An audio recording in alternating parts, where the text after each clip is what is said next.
This is Jets at Noon with Cameron Poitras and Jim Toth on 680 CJOB.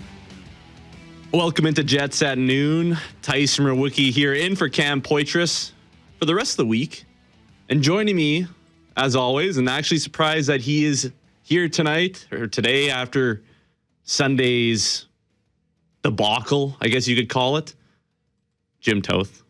Jim, how are we doing today? Hi. It's okay. It's going to be okay, Jim. Is it? It does get better. Eventually, your team does win a Super Bowl at some point. When does the pain end? Stop it. But that was the weekend besides Sunday, leading up to Sunday. How was everything? I don't remember it. That's fair. I don't remember anything before or after. I'm dead inside. Speaking of Chicago, a little pivot, little segue. The Jets are heading to Chicago, or are in Chicago tonight, and they're taking on the Blackhawks. I guess. Jonathan Toews' first game back in Chi-Town. No changes to the lines. Mitch Clinton was tweeted out earlier today that there's been no changes. Still Stanley and Shen as a third D pair. Sandberg, Solomonson, Morrissey, DeMello. Forward lines, Kyle Connors, Shifley, Iafallo, Perfetti, Toews, Velarde, Nino, Lowry, Nemesnikov, and Koepke, Barron, Pearson.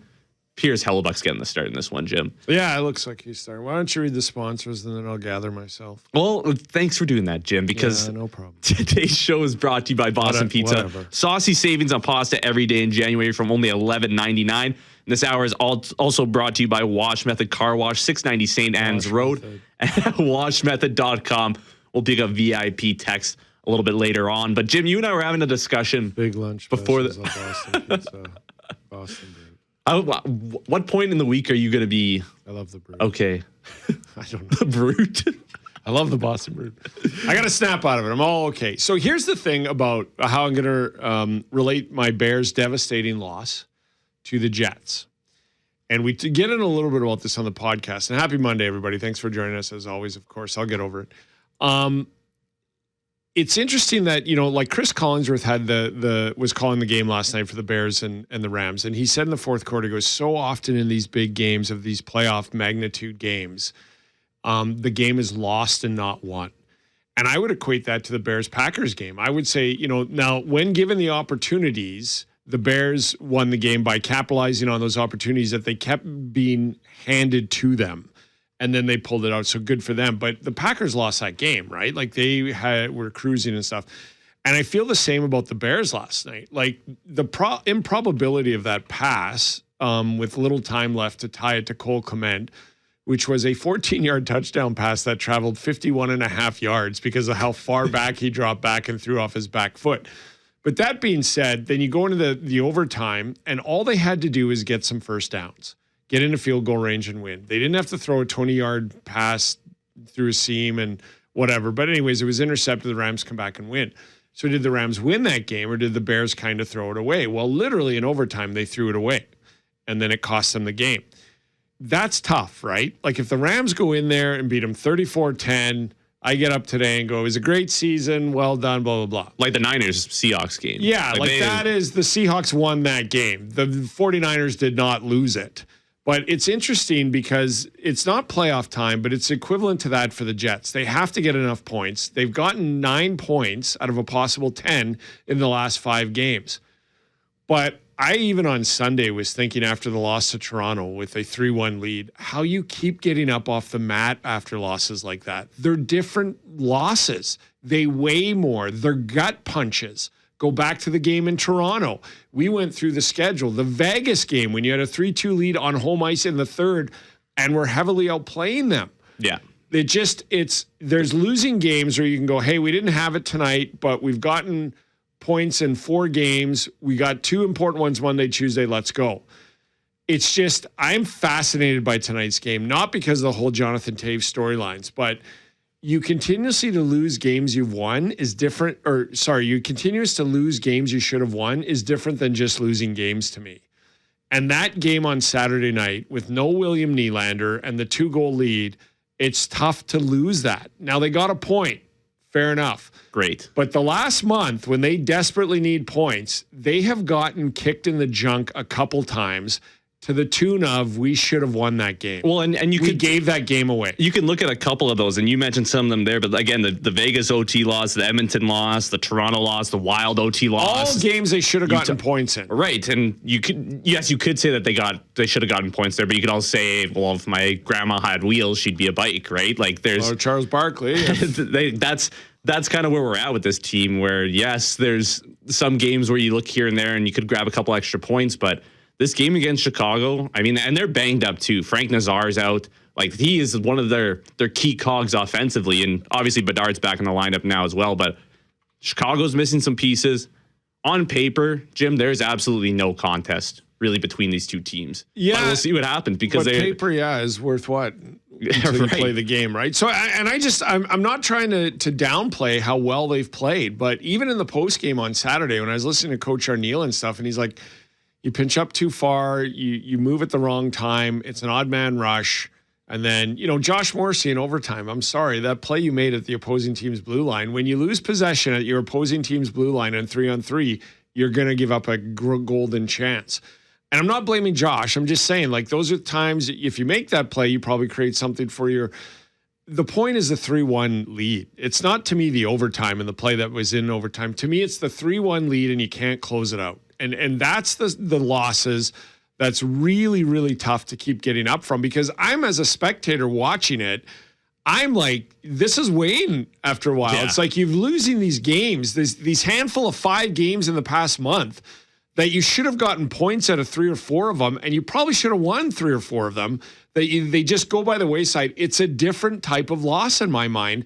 And I don't know how you keep getting up with what's at stake with where you are in the standings, because tonight and tomorrow is pivotal. Well, eventually you're like it will take its toll eventually, and it's just going to break the spirit of the team as well. And even just going back to that Toronto game, Jim, I mean, you could very clearly tell what team was holding a lead in that one. Yes, like Toronto was pushing nonstop, and that's the big problem for me with this team. But just the confidence Toronto had, like. The other part of this is you've got to defend better after scoring a goal. Like, we talk about these leads being blown or coming into third periods up 3-2 against Vegas, and Vegas walks out like, let's go win ourselves a game, and the Jets walk out like, let's not lose this game. That's what I'm talking about. Like, when they're up 2-0, you can't give up that goal. Well, it's a within 20 seconds or whatever it was. It's a feel bad for us kind of mentality, right? Like that they have right now. If something doesn't go their way, it's like, we got it up. Like, we're done. The game itself is we got to pick ourselves up off the mat. In the game, you go up 2-0, you give up a goal that quick. Okay, we got to get up off the mat again. It's the constant having to get up off the mat. Like, it's a Rocky movie. Yeah. And eventually, Rocky always got up. But you know what I mean? Like, it's so that's what I'm concerned about. Like, I'm fascinated by tonight's game. Like you said, they should win this game. And even the game against St. Louis coming up as well. St. Louis got worked in Edmonton, 5-0. Connor Ingram got a shutout.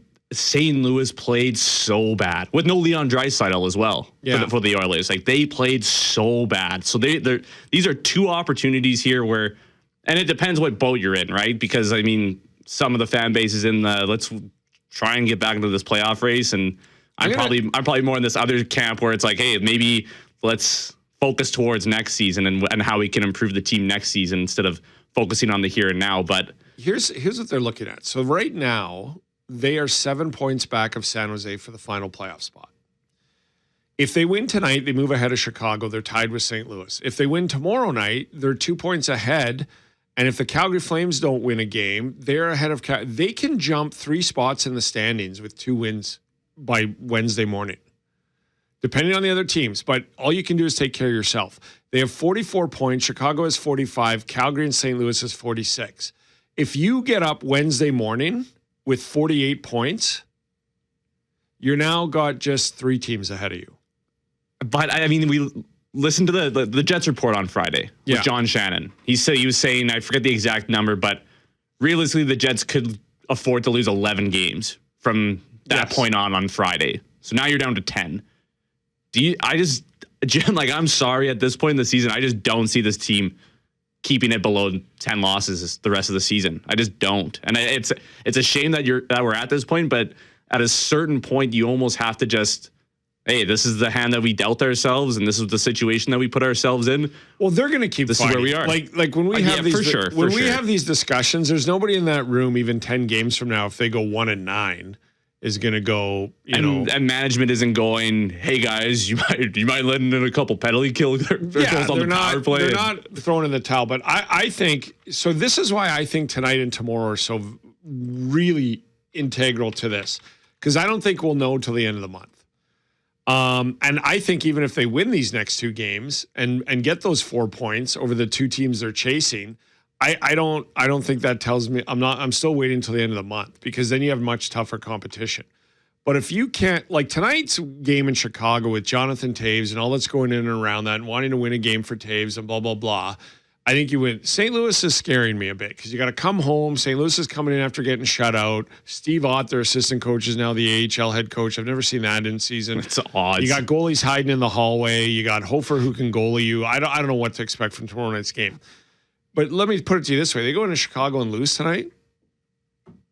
You getting up off the mat again tomorrow against St. Louis? Like, you got to win tonight, and then you come home to St. Louis. You should beat them, but we know this rivalry, and they hate each other right now. Yeah, good point. And so there's nothing St. Louis would like more than to put another nail in this coffin for the Jets tomorrow night. But to me, it's integral. If you get these 4 points, and we have to see how Calgary does in Nashville and all that, but you could be 5 points, but you only have 3 teams ahead of you potentially. And then you'll know, because you got Florida at home, Detroit at home, New Jersey, Tampa Bay, and Florida on the road. That's why I say, but it all starts with these 2 games. And like if they get 1 point in the next 2 games, yeah, you're kind of toast. But I'm really interested to see, especially from a schematic point of view, because the way the Blackhawks and the Blues are playing right now, they have a ton of injuries to guys. They've got some young guys in the lineup. The lack of structure is apparent with those 2 teams right now. And the Jets, we've seen as well, they do have a lack of structure as well at times. And when you play in these games against teams like Chicago and St. Louis, and for a large majority of the year, you can clump Winnipeg into that group. Yeah. But it's so easy for other teams that play them to just fall out of the system and just go, hey, we can just kind of wheel and deal through these teams. Some of the better teams can do that against teams like Chicago and St. Louis and get away with it. I don't know if outside of the top line, I don't know if the Jets can do that. You say you don't believe they're going to do it, and I buy into that. Here's what worries me about them not being able to do it. Again, it's the gut punches. You're up 3-1, and you're up 2-0, and you give up a goal within 30 seconds. Like, other teams don't do that. Toronto didn't do that. Toronto looked like a team that has confidence in itself, and they shouldn't. But Jim, it could be they got no Nylander. It's the end of a road trip. Does everybody else just get that sense with me? Like when they come out with Vegas for the 3rd period and they're up 3-2, and I'm like in my DNA, let's go win a game. Yeah, and Vegas is going, let's go win a game. I just saw a lot of let's not lose this game. Yep, 100%. And for the oldest team in the league, that's a little troublesome. But again, if they win, this tomorrow. This just kind of just highlights though that maybe a shift is needed, like an overall shift of the roster makeup, of the roster construction. Like maybe this was the best thing for this team to get at this point, because you don't want to have a season like this when Scheifele and Hellebuck are 35, 36, and it's like, well, now what do we go from here? Like we're toast. So this is the thing I was also thinking about, like when you say the shift and all that, like they're caught. I go back to that Kevin Cheveldayoff presser. That's 2 weeks old now. And I keep going back to that. We were hoping some of our prospects would be ready, i.e. the Brad Lamberts, the Selemonsons, whoever. And we had to sign a bunch of veterans. Like I think they're there. I think that's what the plan is now, was to sign some 1-year deals. And now it's more prevalent than ever. Okay, like we just, whatever, we don't have who are they playing right now? Zilkin look good. The Koepke and Pearson look great right now with Barron. That's a good 4th line. Niederreiter had the goal and looked to the heavens and stuff if he can come around. But this is a danger, right? Do they go into the offseason regardless of what happens and bring in those guys that weren't ready this year? But if they're not ready this year, and he was hoping they would be, they should be ready next year. We might have to hold on that because we're coming up to a break. But if they're not ready this year, Jim, then they just might not be ready to ever play in the NHL. Like I don't think ever. But at an impact level, because you can find bottom 6 guys anywhere and fill those lines, or maybe not the third line's a lot more important now than it was about like 10, 15 years ago, but you can find fourth lines anywhere at this point. There's so many guys. There's so much parity in the league now. You could have Zhilkin on the fourth line, and he looks good. Right. It's more so... Chibrikov, I think, could make this team on a fourth line next year. I just... Banking on the rookies to take that step. I mean, we've seen how it's bit them in the butt before, right? Like with Brad Lambert. I have no doubt in my mind that Kevin Cheveldayoff came into this season with the hope that Brad Lambert would be able to fill the Ehlers role. Yes, I think so too. And that goes back to Cam's discussion about it's right there for you. Yeah, and and stop. Please don't text and call us and say, well, they're not giving him the opportunity. He had the opportunity, and he's had the opportunity with the Moose for the past couple of months, and they called up Danny Zhilkin. You don't think management wouldn't love when that second line was struggling to slide that guy in there and go problem fixed? Right, and I just think you've been given this opportunity because they have the three things that are the hardest things to find in the NHL. You have the number one center, you have the number one D-man, and you have a number one goaltender. They also have a guy like Kyle Connor, Gabe Lardy. Realistically, they just need a whole rest of the team, which, it's easier said than done to build that, but I think it's easier to do that than to go find a number one center, number one D, and number one goaltender. I just think the mindset has to shift to doing that now instead of waiting and maybe we'll sneak in and maybe we can crack out a playoff win. Like, you're not winning the cup this year. I'm sorry, you're not. Let's find out what pieces we can get now and then head into the offseason with a full plan. That's what I like to see. I think they'll make that decision at the end of the month. Yeah, and that's fair. But wherever they're sitting. We do have to take a break. Jets at Noon is brought to you by Boston Pizza, where it's BP. Pasta Tuesday every day this January from only $11.99. Hungry for saucy savings, Jim? Yes, Hungry I am. for BP. I am. We'll take a break and we'll be right back with more Jets at Noon right after this. Well, Jim, quickly, what do you make of that trade? Kiefer Sherwood to the San Jose Sharks for a depth defenseman and 2 second-round picks. Well, James just tweeted or texted us and said, hey, guys, just came out. Sherwood has been traded to San Jose for a prospect and 2 second-round picks. I think the Jets missed out. I expected a steeper price. It's not the price, James. It's whether he'll re-sign. And also... So if you trade for him and he comes here this year and then he's going to free agency, then... He's a free agent, isn't he? He's a free agent. We'll get into it. We do have to hit a break here, Jim, but we'll get into that a little bit more because I do want to mention that I think these are the players that the Jets should avoid. We'll discuss that. Well, especially rentals. If they're not signed, that's the Anderson trade. If you're not signing an extension, then... Absolutely. We'll discuss that after the 12:30 news right here on 680 CJOB. Welcome back to Jets at Noon. Tyson Mrowicki in for Cam Poitras the rest of the week, along with Jim Toth. And Jim, we actually have some hockey that's about to get going right here. You just shocked me. You were like, the Hurricanes game starts in 5 minutes. I'm like, what? not the college game, but I thought my Miami Hurricanes. Some afternoon delight. That's a great tune. But shout out to Martin Luther King for, yes, of course, in the States it is Martin Luther King Day. Shout out to him. Yes, shout out. And for all he stood for. Fair enough. Absolutely. I can't take my Miami Hurricanes losing tonight. I can take one or the other, and the Bears lost, so the Hurricanes have to pull this out. I would love to see a Michael Irvin reaction regardless of what happens tonight. I need a GoPro just set on him, but do want to mention that we're coming to you live from Boston. He might do. Oh, he's going to go all might be bigger than when he was in college.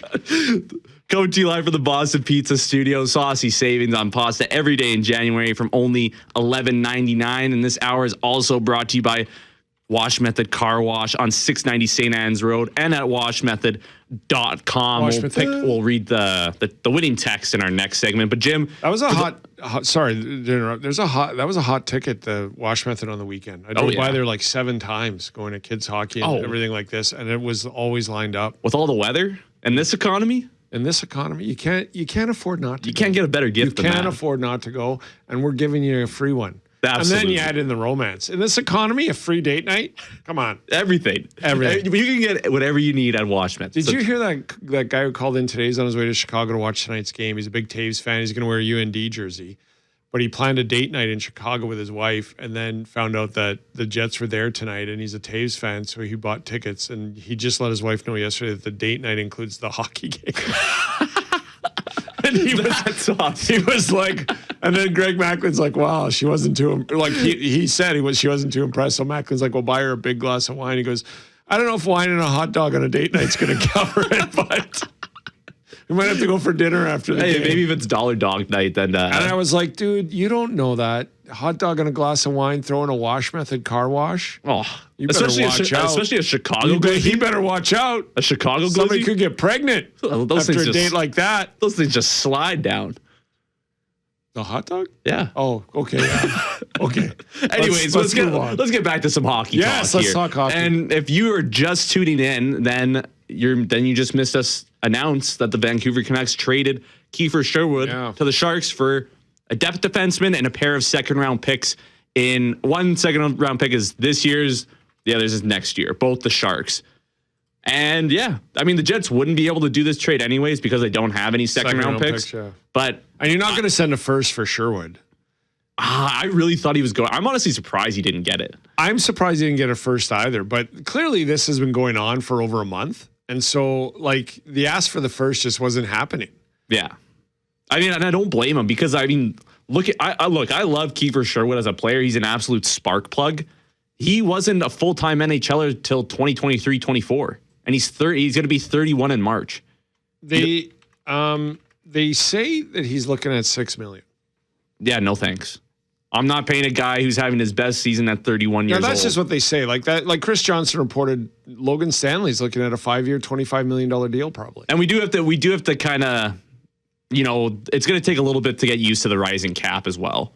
We are going to see some numbers and constantly go, whoa, that seems like way too much. Like one that immediately pops to mind is the Christian Dvorak signing, where he's getting $5.5 million for the next 5 years, and it's like, whoa, he's a third line center, but that's what third line centers are going to start going for now. Yeah. So, and to the texter, I appreciate Sherwood's a good player. Don't get me wrong, and I think he's the kind of sandpaper that they could use in this lineup a little bit, especially because the sandpaper like the Niederreiter and stuff is getting a little old. Yeah. Nemestikov and stuff. So I don't mind that. But if he's not going to sign here and he's not going to sign and I just don't think I think they have this in their system. I think Danny Zhilkin looks good. I think Chibrikov looks good. And at ELC cost is different than going out and getting they need a top 6 forward. Yeah. And if you're going to go make a trade and stuff, but here's where I'm thinking about after watching this trade to San Jose.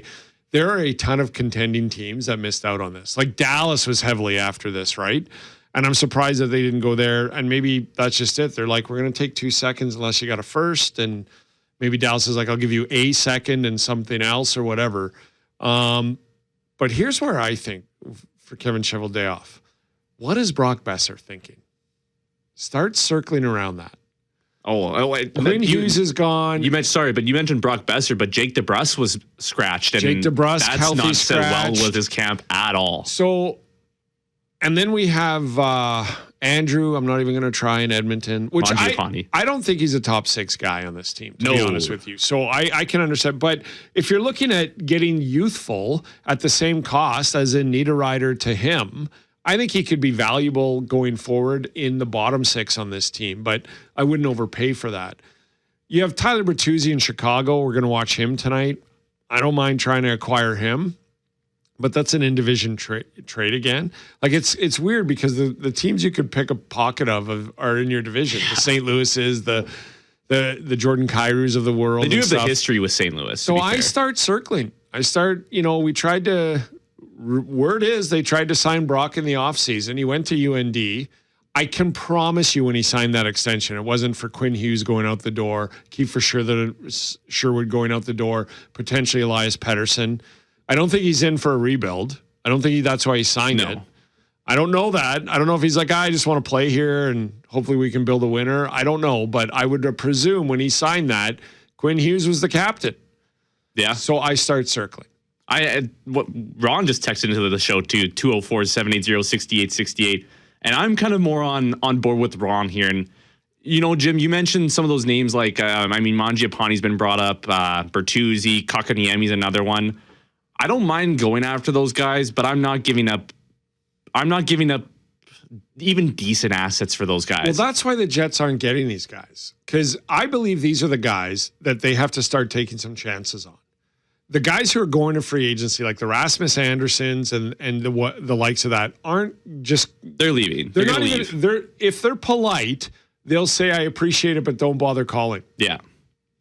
Just like Zach Parise when he ended up in Minnesota years and years and years ago. And teams were flying to Toronto to present to him, And Kevin Cheveldayoff said, we contacted his agent, and his agent said he appreciates it, but don't bother coming to Toronto. We're not booking you any time. It's a waste of time. And he sat in a hotel room and had like 7 or 8 teams come in and pitch to him for an hour. And he literally was told, don't waste your time getting on a plane. But thank you, we appreciate it. Right. That was a guy who played in Minnesota, was from Minnesota or college hockey or whatever. I think the same. But Brock Besser's like, how long do you think he says, get me out of here? And that being said, I wouldn't be surprised if he's already done it. On a contract that's not 6 months old. Yeah, I mean, I could see him. I could see a lot of players in Vancouver being upset. But what are you giving? What are you giving Vancouver to get Brock Besser out of Vancouver? Yeah, and I don't know. And I think that's at that point it's Cole Perfetti. Well, maybe that's okay, but then it's just kind of like you're swapping chair decks on the Titanic. And deck chairs, sorry. Once in a while, I'm on with Halford and Bruth at Sportsnet in Vancouver, and I've been following them, and they're like he's lost, like he's missing empty nets, and he's probably he's probably like me today, a little dead and yeah, it's just like devastating. So I don't know, but. Going back to the summer, we talked about Marco Rossi in Minnesota and McTavish in Anaheim. And I'm like, if you can pull off a trade, because the Jets are behind the 8 ball when it comes to getting players. So you have to start taking some risks. And I would think that, like Sherwood, I wouldn't. But if you can get a top 6 guy that, like a Kyrou or like, and people are going to sit there and Kyrou go, would be awesome. He's done, or as the kids say, he's cooked. You got to take a chance. And so I think you got to start taking some chances and look at bringing some of these guys like in. Trevor Zegras, like thrown to the wolves. Like he's done. No one wants him, and then he gets traded. And I just don't see Zegras being the kind of guy. Oh, Winnipeg, yeah. But you never know. But you never know. A guy maybe appreciates a team being like, we believe in you. We actually believe in your skill set and what you're capable of. To me, the one track record we can point to for everybody who doesn't believe in the players don't want to come or the no trades or all that is once they come, they sign. For the most part, yes. Once you build it, they will come. Of course. I mean, but once you get, I change it to once they get here, they likely will stay. Yeah, you need that. I mean, we saw it with Nino. I think that's where the Jets are going to be looking for things. Is that if you can have a guy with 2 years on his deal, where you have a half year here and then a full year after that to kind of get acclimated to the city and everything and the team and the organization. I think that does help. But Edmonton, I don't know why I keep saying Edmonton, because the last thing I want to do is help them. Sorry, all you Oilers fans listening to me. And I will eat crow when they make the playoffs. I said they might not. I'll do that. But in that bottom 6, a veteran like Nito Niederreiter. Oh, absolutely. Like let the top 6 do all the carry work and he just defends and puts in the odd goal. And I think that's just a perfect fit for a veteran team that's trying to get back to the cup. And just because we're on the topic of trades right now, and I can't remember who sent this in, so apologies on that, but I'll try and find it. But we had a texter text in about Logan Stanley and about the trade market there. And after seeing Kiefer Sherwood get dealt, Rasmus Anderson get dealt, and that's to Vegas and to San Jose. And San Jose, I don't think they're going to be too active in the trade market from here on out. But a lot of those top contenders are still looking for pieces. And if you like on the Athletic trade board, if Chris Johnson said that Logan Stanley could command over $25 million, that sounds like a first round pick to me. And if I can get a first round pick for Logan Stanley, I'm doing that. And I'm saying, Logan, thank you so much for your time here, but I'm walking you to the airport myself. Would you rather have Kiefer Sherwood or Logan Stanley? I mean, probably Logan Stanley. Because Sherwood couldn't get a first round pick. Probably Logan Stanley, just because with Sherwood, I mean, how much of this is just fool's gold this year? When we're talking Stanley and the potential to trade him or not, everybody has to understand, regardless of what you think about him, he's a bona fide 5'6" defenseman now. For sure. He's no longer a healthy scratch. So you've got to get that out of your head that, trade him for whatever, he's junk. He's not anymore. No. He's a bona fide, legitimate 5'6" bottom pairing defenseman. Some teams might see him in a 3-4 3-4. I do not. Yep. But I am, and as I've always said, he is what he is. He could be better. He could continue to grow and all this. For sure. But I've said this since last year. He's fine at 5'6", and now he's good at 5'6". Yeah, but you have to wrap your head around that to talk about this, because there's a lot of people that don't believe these things that other teams want him. At an AAV with the cap going up, to get a 6'7" guy willing to drop the gloves and that can put up potentially 10 points per year, that's $4 to $5 million. Yeah, he could be a missing piece on a Stanley Cup contender. I don't think the Jets are a Stanley Cup contender right now. And when you can capitalize on a guy who had only scored 1 goal before this year as a career high, and he's got 8 this year, and he's playing like. But this is what I'm saying. He's playing better, 100%. I just think that now's the time to capitalize on value. Do you and think when you next can year capitalize, he's going to get worse than this year? He could. He could. I don't know for sure. I think at worst he flatlines. But then he is what he is right now, and that continues for the next 2 to 3 years. So that's why other teams want him. But then Dylan Sandberg his contract's up after that. Then Josh Morrissey, and it's like if Logan Stanley's getting 5 and Sandberg gets an increase and he's making 7.5 to 8, and then Morrissey's making 12 to 13. So here's where it comes to me. So my point about he's a bona fide 5'6". Do not get into this conversation if you think he's junk and they should just get rid of him. He's got value in this league and he's got value for the Jets. Yes. But this Jets top 4 is set. So to me, when these trade things and they're circling to get him, the other teams, I will look at those trades, no doubt, because my top 4 is set and I have Elias Salamonson more than ready. I'm with you on that. So he's in my team next year. Yeah. So then do I want, who's my 5'6" or my 6 or my 5, all that going forward? And who else do you have in the system? And do you keep him? They've put a lot of work into him. They've had that. I would deal him if you knock my socks off. And knocking my socks off is probably a first-round pick and another depth D-man. I mean, that's kind of semantics at that point. Would you trade him for a bottom 6 forward? No. Neither would I. No. Neither would I. Do you pass